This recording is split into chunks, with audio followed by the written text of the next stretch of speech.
Welcome to TWitWoW, the best wrestling podcast made for wrestling fans, by wrestling fans, on the web today.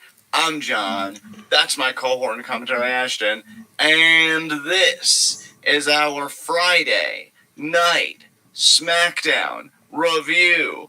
And I personally think this is going to be a shorter review because I've really got nothing to say about tonight's episode. I mean, it was fine. It's not that anything offensive was on it, but like the last quarter of it, I feel like was donated to the or was focused on the Hell in a Cell matchup that got moved from Sunday to Friday, which ultimately I do think was a smart decision because I wasn't too hyped for it on the pay-per-view. But you guys can check our Hell in a Cell preview predictions tomorrow night at 9 p.m. But beyond the Hell in a Cell match, which was it was fine. I enjoyed the rest of the show, I guess. I feel like Nakamura Corbin had the right booking. Aziz continues to look dominant. And Bianca Belair and Bayley, honestly, I think is one of the best things on SmackDown. I think they knocked it out of the park again tonight. And, yeah, I've got more to say, but I don't want to go through everything. Hence, there'd be no reason for a review. So what did you think about SmackDown tonight?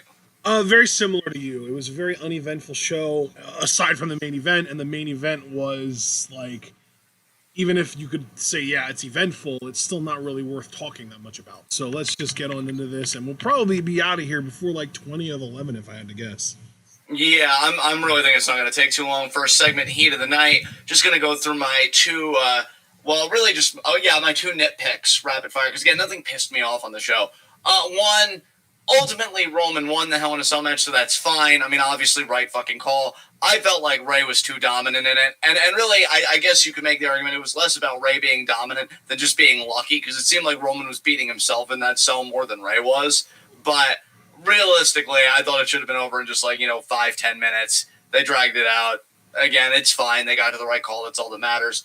And then my other nitpick, and this isn't to detract from Bianca and Bayley in any way, because, again, I stand by what I said. I think they're one of the best things on the show. And I'm curious what Bianca can do inside Hell in a Cell with Bayley, who's been in one before with Sasha. They tore the fucking house down last year.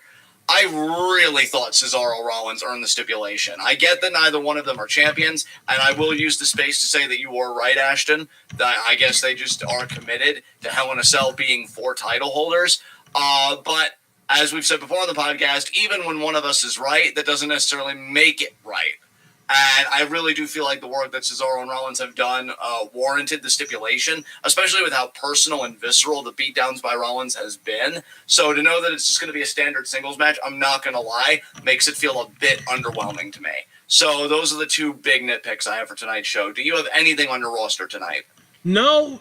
I mean, let me just kind of ask you this. Do you feel like we actually got anything out of this show that makes us look more forward to Hell in a Cell? Like, honestly, this is a genuine question. This isn't me being like smarmy. Did any matches get added to Hell in a Cell in this show? Well, Kevin Sammy did, officially. Kevin Sammy that wasn't official before, though. That wasn't official before, no. So that is officially a thing. Okay, so that's actually at least something. So I guess I can't even say that I have any full-blown heats of the night tonight. One little nitpick I will say is that as much as I absolutely love Rick Boogs and the fact that he is being associated with Nakamura, I just want progress. I want more. I want Rick Boogs to wrestle. I want something to come out of this. And it feels like we've been spinning our wheels for a month at this point. I can understand that. I feel like, in a way, WWE has a similar problem that we used to kind of rake ROH over the coals for. Yeah. It's like I think they take so long to do anything worth of note. And even Kevin Sammy, they had a stellar singles match at Mania. Again, another matchup with no stipulation, and that's been hella personal. I saw some people point out for a decade. I'm not saying I feel like this Hell in a Cell should have been like every match inside the structure, but honestly, I feel like you've already buried the significance and the gravity of the stip anyway. So at this point, why the fuck not, right? Because then you would have gotten Cesaro, Seth inside the cell, and KO Sammy, and I feel like all 4 of those guys would have done something great, and you wouldn't have had to take away from Bianca and Bayley getting their moment either. So yeah, just a lot really making me think. But I think that's just to recourse to your previous question about if anything really moved the momentum forward for Hell in a Cell. For my hype, absolutely not. because I don't think subtraction in this case is addition by having Roman and Rey take place tonight rather than on Sunday. But yeah, you don't have a roster. You asked your questions. Let's get into our Friday night Smackdown review. We had Rey's promo kind of open up the show after they broke everything down. I'm going to be honest, guys. I was getting food while this was happening, but Rey, again, was just doing the, my son, you hurt my son. Nobody cares, Rey. Nobody cares. He did imply that Dominic might not be back for a while, but, with WWE, that could also just be bullshit. Yeah.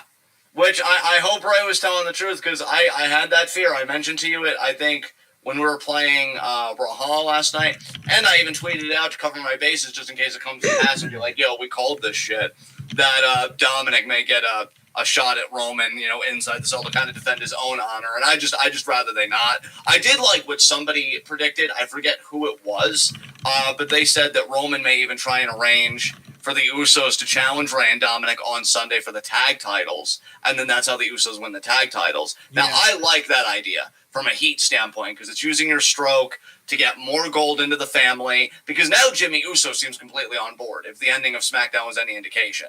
However, Jey Uso's still nowhere to be seen. Very interesting. So, yeah, Rey cuts his promo. It's whatever. Roman comes out, and he says, hey, man, I don't want to hurt you. What I did to your son, that was PG compared to what I'll do to you tonight. So I'm going to ask once and only once, Rey, are you sure you want to do this? Being the compassionate, thoughtful tribal chief that he is. And Rey, because, Oscar always makes the best decisions. That's historically been documented. I've never been more sure of anything in my life. Oof! I know he called him a son of a bitch, too, which is like a throwback to Lucha Underground when he made that actually sound kind of cool. Yeah. Man, Rey, you were so sure, and yet the way you wrestled that match, you wouldn't have thought that you had that certainty going into it. But yeah, Heyman's just kind of like, oh, God. And I was just like, I tried. Yeah, literally, he was like, well, I tried to do it your way. Now we do it my way. And, he walks the back, badass theme music. Dude, I love his theme. It's stuck in my head. Okay, Mark Schoeneman saying that the Uso idea was Dominique out of, so Dominique, props to you. I love that idea. So after this, we get a Commander Aziz video package.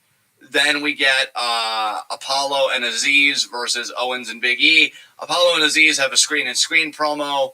Aziz pretty much saying, like, you've experienced my Nigerian nail. Now you're going to experience my boot, my this, my that. So pretty much saying, like, total destruction is coming. Mm-hmm. And then Owens and Big E have, like, a little promo exchange in the gorilla position, right before they go out there.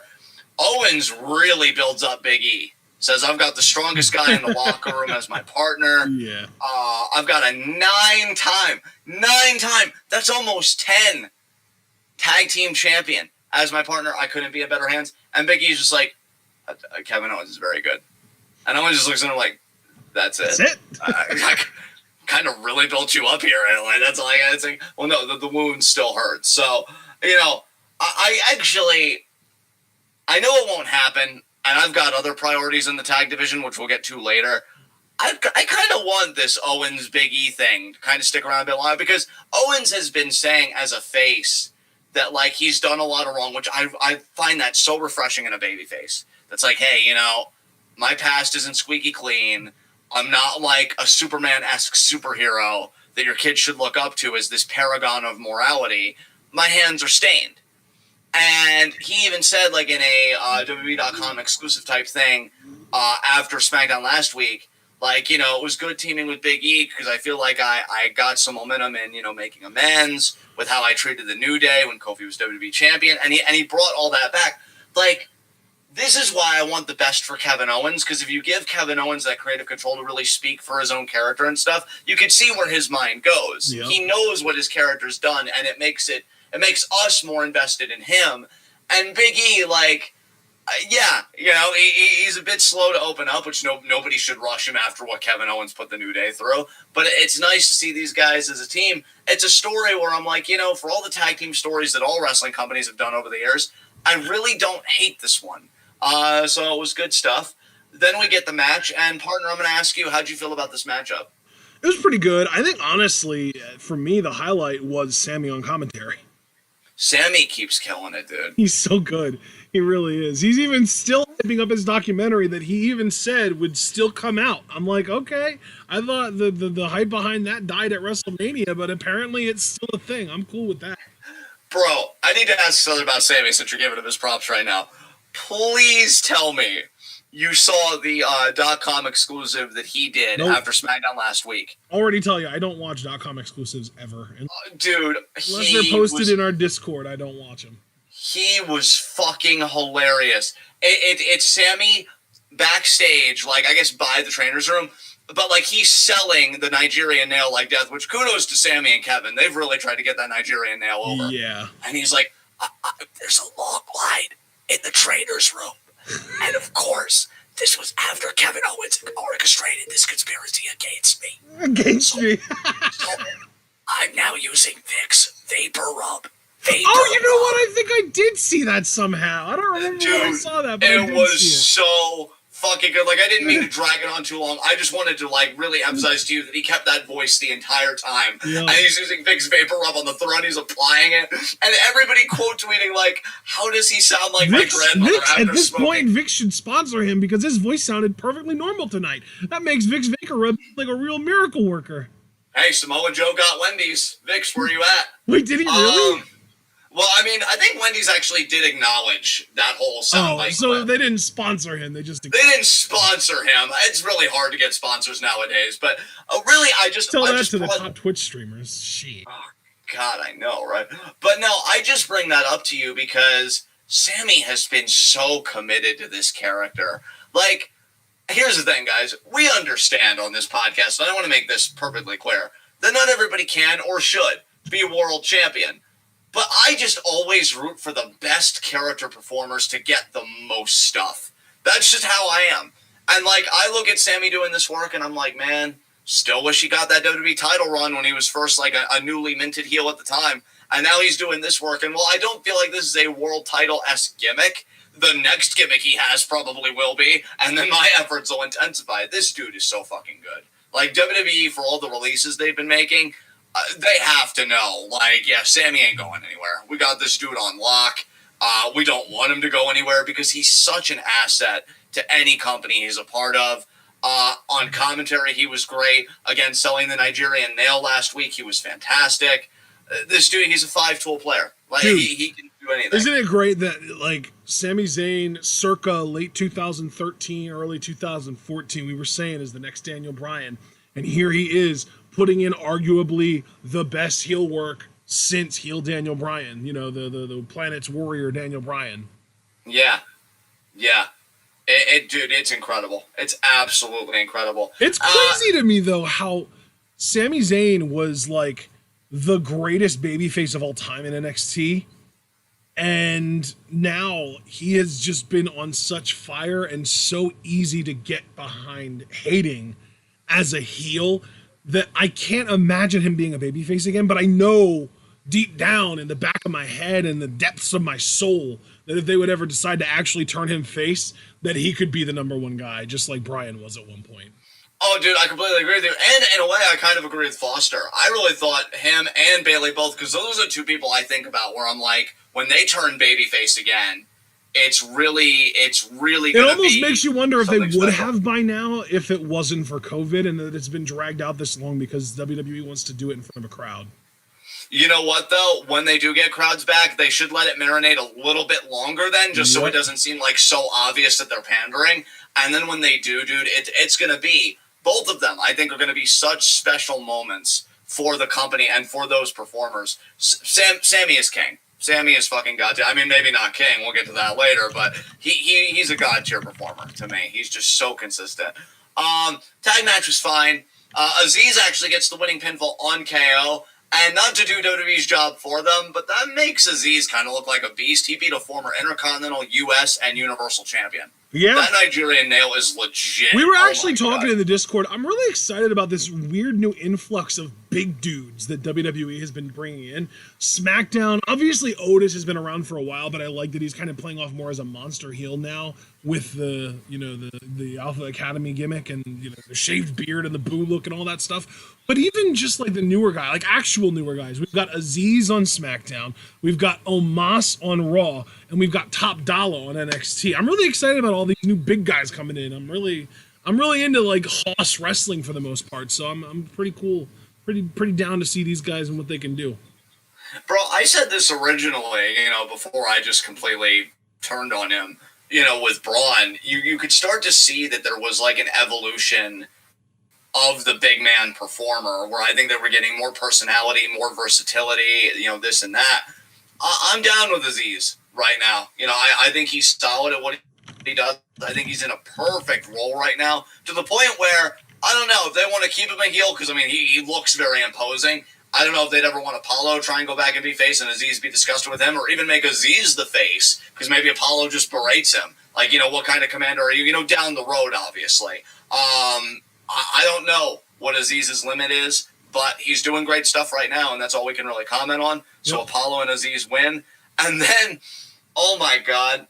See, and this is why I almost wonder, like, if you're going to commit, because the Hell in a Cell, as I already said, conceptually, it's lost its gravity to me, and it's lost its allure that it used to have for, like, the really big feuds. Sammy and Kevin, I feel like, should have gotten this too, man, because Sammy's backstage, and he is, like, salivating over Kevin's agony. He's like, Kayla, look, it's karmic justice. And, like, you could hear the vinegar stroke happening in real time. Like, Sammy was so fucking happy to see Kevin Owens in this kind of pain. It was amazing. Amazing. He's touching the screen. He's like, oh, and you know what the best part is? I can do this forever. And it's like, damn, he is so far gone. I've given up on them actually doing a documentary. I've said it over and over and over on the podcast. Hey, WWE, really cash in on this gimmick. Release a documentary. I don't think that's happening. But whatever they do next with Sammy, I am very excited for. After this feud, because obviously it can't go on forever, even if they are fight forever. And, we'll see what happens. You have anything else you want to say about this? Nope. All right, let us move on. And next we had Adam and Sonya and Kevin Owens backstage. Kevin Owens, again, through breaths, give up me, Sammy. And it's like, are you sure? Are you sure? All right, well, you got your match this Sunday. So, yeah, Kevin Owens, Sammy. Fucking John Cena popping his head through that wall. Are you sure about that? Yeah. So, after that, we get the battle for the crown, Shinsuke versus Corbin. This was fun, actually. I like that Nakamura won this relatively clean.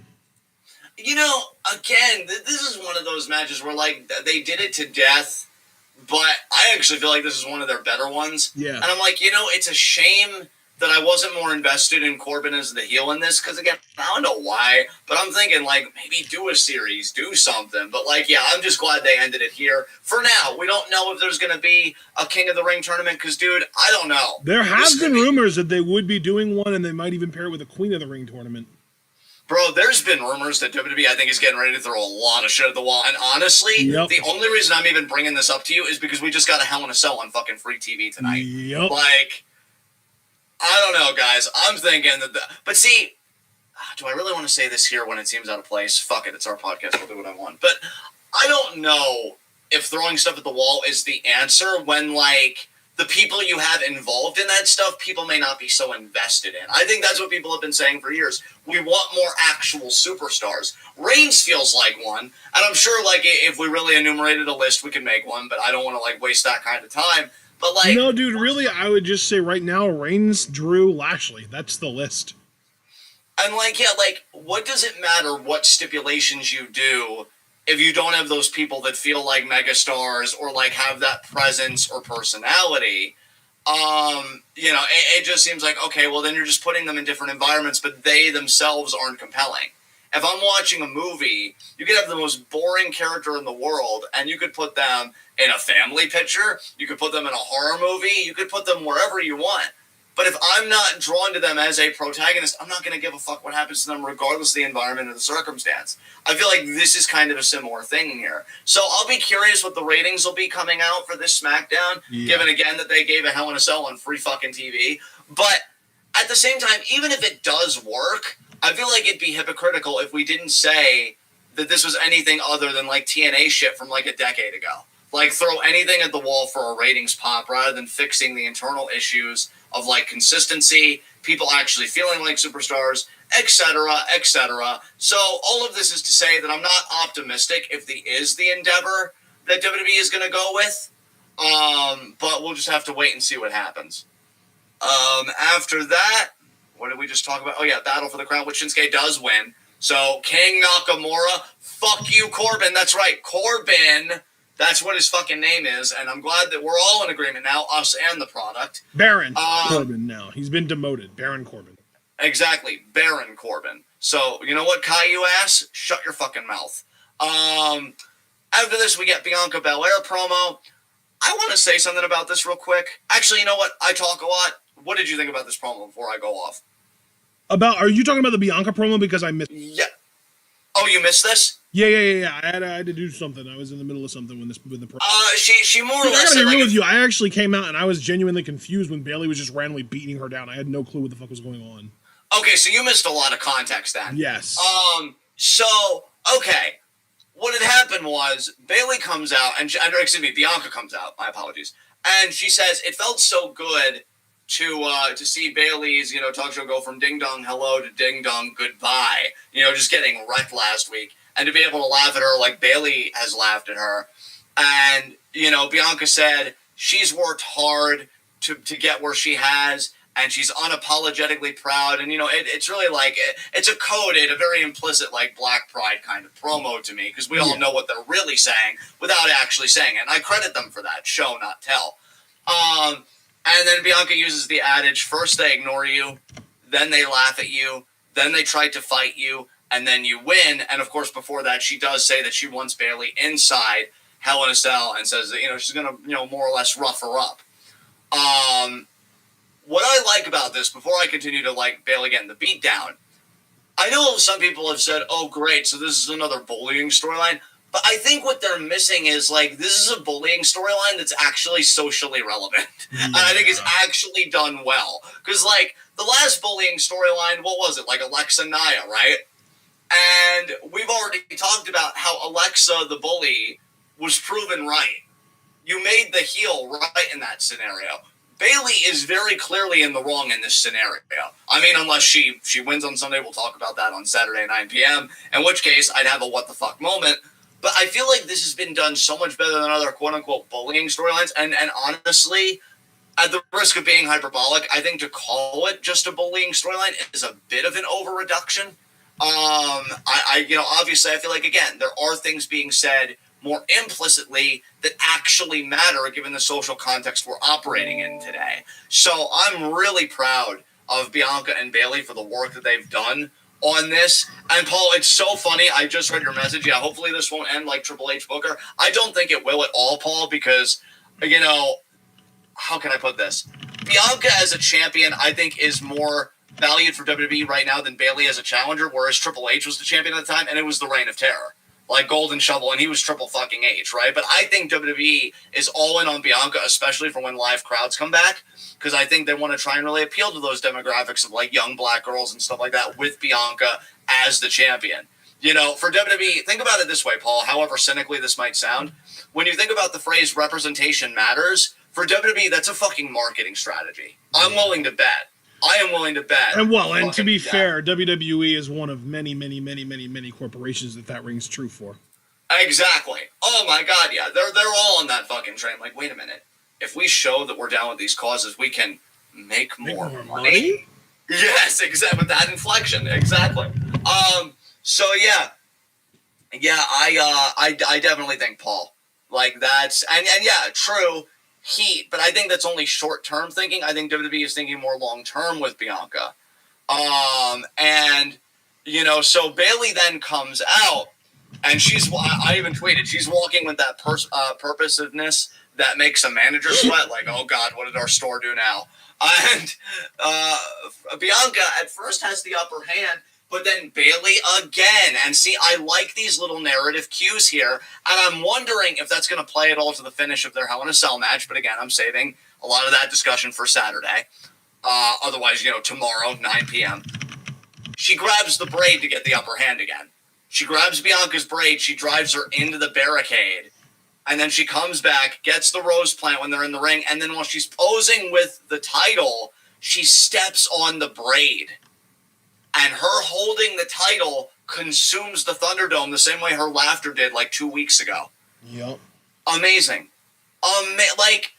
This is everything. Again, it's so funny that Paul brought up Triple H Booker T, because I was even thinking to myself watching this, this is what I think Booker T and Triple H should have been. Because even if you were going to have Triple H go over, which was always and forever the wrong call, at least it wouldn't have been so bad than explicitly saying, people like you don't get to be in this ring with people like me. Because Bayley's saying it without actually saying it, and I really feel like she's actually going to get her comeuppance. So I'm loving this. This is great.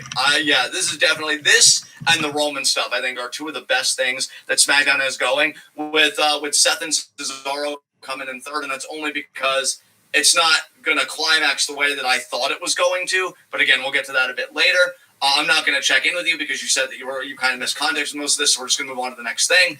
We get a Bloodline recap, Roman, Jimmy, and Jay, and then we get Roman and Jimmy having a segment. Now, did you see this? And if so, what did you think about this?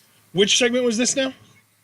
Roman and Jimmy talking, because this is where Jimmy finally starts to come around a little bit. Roman's like, where's your brother? Yeah, kind of I briefly caught bits and pieces of this. And obviously, whatever Roman said, it either worked or Jimmy just decided to play the long con because of what we saw later on in the night. Yeah, dude, I have no idea what this story anymore, and I mean that in a good way. Especially because, again, we did not see Jey Uso at all tonight, and I found that very fascinating. So yeah, after that, we get Majin Otis versus Dawkins tonight. Dude, again, I'm going to defer to you, because I actually really enjoyed this. I'm a big fan of Dawkins, man. I thought Dawkins looked great here. He sold his ass off for this. Yeah. I really appreciated him for that. I want to see him in more singles matches, basically. I would love to see him and Gable go at it. I feel like that could be a classic. Bro, I gotta tell you, I think what impressed me most about Dawkins, and he did great for the whole thing, do not get me wrong, he bumped his ass off for that discus lariat German combo. Yep. Like, the way he sold that, dude, for somebody his size to be able to rack the way he does, shit. It's pretty insane. Yeah, like, it's fucking wild. And dude, I hate to say it, because again, I really saw, and I still see, a lot of value in Otis as a babyface long term. He's making the heel shit work, man. That shaved face creeps me out. I ain't gonna lie, that's nightmare fuel to me. I mean, there's a reason I've been calling him reason I've been calling him Majin Otis. He's fucking. I even joked with James like he's about to turn Dawkins into fucking chocolate. Fucking absorb his ass. It's gonna fucking absorb every ass. But yeah, they dominated. They fucking laid his ass out. And I love the Usos. God damn, I love the Usos. But I'm not gonna lie. I wish we would have gotten a little bit more time with just right-hand man Jey Uso with Jimmy sitting at home doing whatever. Because I really want Alpha Academy to be tag team champions. Yeah, and I feel like this is one of the... This is what now we gotta be. It feels like months at this point. Like even back when like Rudolph had tag titles, we were like, it sucks that a heel team has them because Alpha Academy should. Yeah, like we gotta keep it consistent because I feel like if this was anybody else, like we'd be saying it. Even though the Usos and Roman have been killing it, and like they deserve all their screen time, this is the problem when you give a lot. Some would even say maybe too much to one storyline. And, you know, if they get the tag titles, like, I get it, and I think long-term it's the right call, but it is a shame because other teams that have been doing great work, in this case Alpha Academy, obviously, they kind of suffer for it. Because it's like, oh, we can't give this to you guys right now because the Usos are priority. Roman is priority. And, again, when you're good, you're good, and when you earn it, you earn it.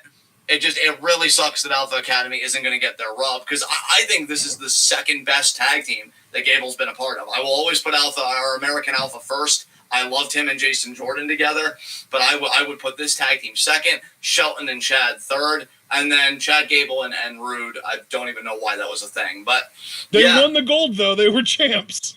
They were, and that's the sad thing. Like, Chad Gable and Rude were tag champs. I don't know if Chad Gable and Otis will be. Let's just hope that the tag team sticks around long enough to be able to win the titles, though, because I don't think how do I put this? I don't necessarily feel like Gable and Otis are on like a ticking clock by any means. I don't feel like there is any signs of them breaking up within the next few months by any means. So even if the Usos do get a nice run, I feel like it's more likely that either Alpha Academy turns face early enough to beat the Usos for the tag titles, or stay heel and stay together long enough for a face team to beat the Usos, and then Alpha Academy can beat that face team. You know what I mean?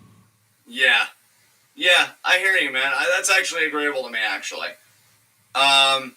So with that said, let's get on. Yeah, was it the main event already? Holy. Actually, no. Before this, we had Cesaro and Rollins recapped and then the Cesaro interview. Yep. Nothing too bad here. Again, we get the match made official. I know you really wanted Seth and Cesaro to get the cell. I really did, man. I feel like it was a mistake that they didn't, and I'm going to stand by it. Again, congrats to Bayley Bianca for getting the stip. We got our, second cell match at this point, because we did Roman and Ray now, so I have no idea what's happening. Maybe Ray and Dominic versus the Usos will be like a late edition inside Hell in a Cell. We don't know. Which is why I'm glad that we're going to be doing preview predictions at 9, because keep in mind, dude, we might get Hell in a Cell developments on Talking Smack tomorrow. That's something that I've thought about, too. Yep. So, we'll see. But yeah, they didn't get the Hell in a Cell treatment. I'm not going to lie. That does make my interest in this match kind of diminish a little bit. But Cesaro was funny here, because Seth, with complete Bob Ross energy, was just like, I just wanted you to know, you disgust me.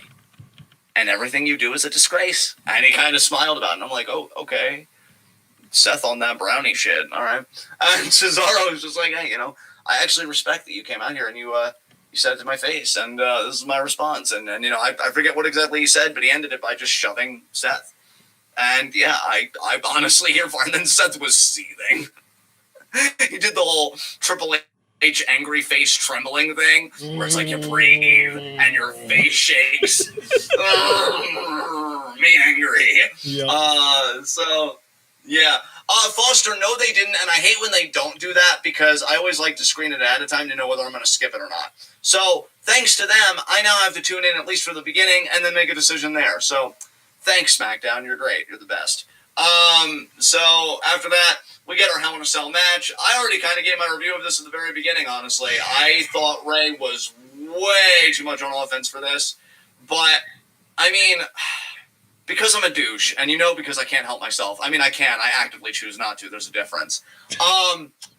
You sound like fucking Jim Carrey from Liar Liar there. Like, you tried so hard to tell the lie, and then you just came right back and, actually, no, that was a lie. This is the real truth. Yeah. So, yeah. I gotta say, Ray, you talk so much shit. And it's like, I'm gonna show you what a family Roy looks like and this and that.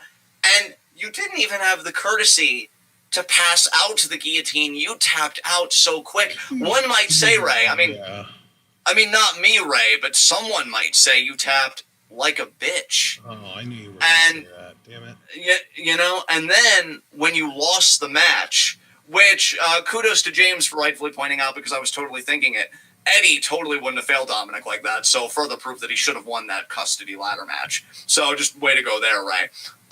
After the match, when Roman is posing, having effectively asserted dominance, he's looking at Ray, crawling, because, again, he just got reduced to nothing.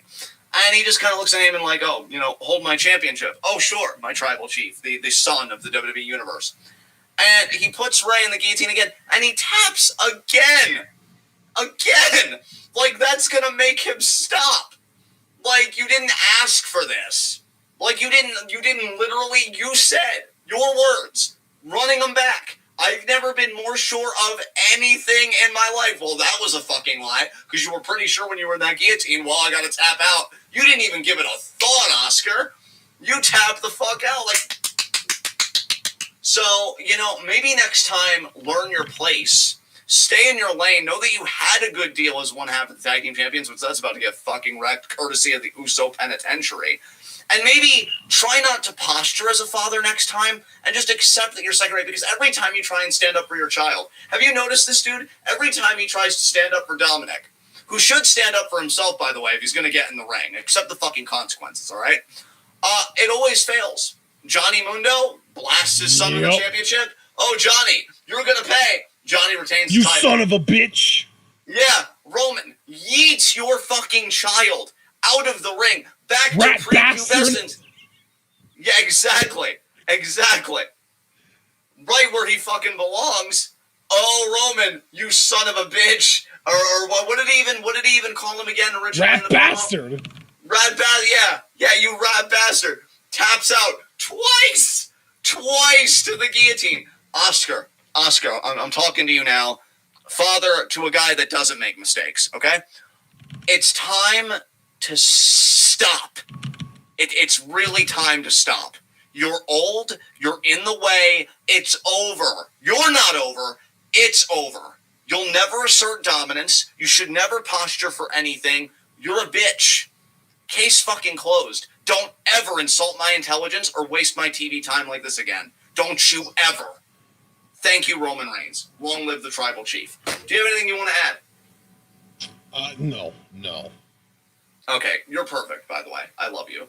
So, yeah, let's move on to the next segment, high spots and low shots. And as if it wasn't fucking obvious, I am going to take the lowest of low-hanging fruit, Rey Mysterio. Yeah, enough said. I don't even need to give an explanation. You literally just all heard it. So, who's your low shot? I got to go with Angelo Dawkins. All right. He had a great performance. Like you said, he looked great in the sense that he did a really, really good job of getting his ass beat. Oh, damn. All right. High spot. Again, going for that low-hanging fruit. Roman Reigns. Oh, my God. What else is there to say? I was going to do a spiel, but you know what? I don't even need to. I am so utterly satisfied with how he disposed of that garbage tonight. And now he gets Hell in a Cell off, which, quite honestly, he earned it. You only have to defend the title every 30 days. So, really, Dude, speaking of defending a title every 30 days, you made me remember, I wonder if Rey and Dominic are going to get stripped of the titles. Yeah, maybe. I mean, after that beating, yeah. Yeah, maybe. I don't know. I just feel like regardless, Usos are the next tag team champions, so it's got to be coming. Yeah, so who's your high spot, brother? My high spot, I had it. I swear to God, I had it. Oh, Sami Zayn. Sami Zayn is my high spot because he was the most entertaining thing about that tag match. And then he got everything he wanted. Kevin got the old spike in the throat. Not only are you 100% right in your assessment, I just got to say that Sami was a whole mood, because the way he looked at Kevin Owens in agony on the Titantron was exactly how I was watching Rey Mysterio, just in the post-match. That was amazing. And like Sami, I too can do it forever. So, good for him. Good for Sami. Yeah. With that said, do you have anything you want to add, sir? I don't. Let's get out of here. Okay. You seem a little nervous, bud. You all right? I'm not nervous. I'm not nervous. I just didn't care about this SmackDown. Hey, that's totally fair. With that said, guys, this has been Smackdown. This has been TWitWoW, the best. I just got your tweet, Cliff. God damn it. Wrestling podcast made for wrestling fans by wrestling fans on the web today. I'm John. That's my cohort and commentary, Ashton. Guys, be sure to like the video as you file out. The more likes you leave, the more likely we are. Why are people making me laugh right now? The more likely we are to be the top search result for SmackDown reviews on YouTube. And when you're the best at what you do, the top is the only place that you belong. So please leave that like Be sure to subscribe, click the bell icon so you never again miss any of that TWitWoW goodness. Check out everything we're involved in the description box, including our Patreon. We do TWitWoW requests. You can find out how to get a TWitWoW request of your own in the Patreon down below. We give a whole price breakdown. In fact, we will be doing one, I believe, June 30th. I can look at Ashton's pinned tweet, which is the TWitWoW schedule for every month. And we're supposed to be doing Backlash 2004. So, yeah, that's going to be at 4 p.m. And you know, there may be a scheduling change, but right now it seems like June 30th is a good place, is a good lock. So we'll let you guys know if that changes. That was a request made by Mark Schoeneman, so thank you very much, Mark. Also, $1 for additional Q&A questions. Guys, Q&A is already 6 days away. I feel like we just did the last Q&A. And already this next one's coming up. So if you haven't yet, please submit your questions. If you donate $1 to the TWitWoW Patreon, you get 2 additional questions, because right now non-Patreon owners are only slated to get 3 Q&A questions. When you donate $1, though, you get 2 additional questions for a total of 5. You can submit them through YouTube, Twitter, Facebook, Discord. Discord access is only $3. Great community, great people, and we do Among Us Mondays. What's there not to love? Again, follow us both on Twitter. My Twitter, at John_TWitWoW. My pinned tweet is to collect Q&A questions. Really easy. You go in, you reply to my pinned tweet with your questions, and boom, there you go. I already said Ashton's pinned tweet is the TWitWoW schedule for the month. So we are currently in June, and right now, guys, it's Hell in a Cell weekend. I've been saying, tomorrow night at 9, Hell in a Cell preview and predictions, and Sunday at 7, Hell in a Cell live reactions, which if anything is going to be good about it, it's that Peacock finally has its shit together, and I can't wait just to enjoy a technically issue-free stream. It's going to be fucking beautiful. It's going to be so good. I'm so happy. This is what older age feels like, taking pleasure in the little things. So yeah, preview and predictions, 9 p.m. tomorrow. Live reactions to Hell in a Cell, 7 p.m. the day after, Sunday the 20th. We'll go through the rest of the week, probably on Sunday as we're wrapping up Hell in a Cell. So in the meantime, guys, enjoy the rest of your night. Thank you so much for tuning in and inviting us into your computer screens. Be good to yourselves, be good to each other, and until we meet again, tune in and peace out.